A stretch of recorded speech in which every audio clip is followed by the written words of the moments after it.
چنانچہ اسلام سے پہلے جو مشرکین مکہ تھے وہ ہر کام سے پہلے اپنے بتوں کے نام لیا کرتے تھے، اور وہ سمجھتے تھے کہ بتوں کا نام لینے سے ہمارے کام میں برکت ہو جائے گی۔ لیکن جب اسلام آیا تو شریعت نے حکم دیا کہ نہیں، تم ہر کام سے پہلے اللہ کا نام لو، اللہ کے نام سے برکت ہو جائے گی۔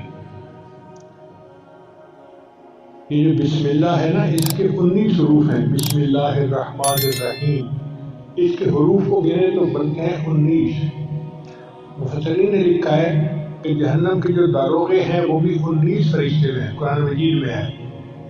تو بسم اللہ کے 19 حروف ان 19 فرشتوں کی پکڑ سے بندے کو بچا دیں گے۔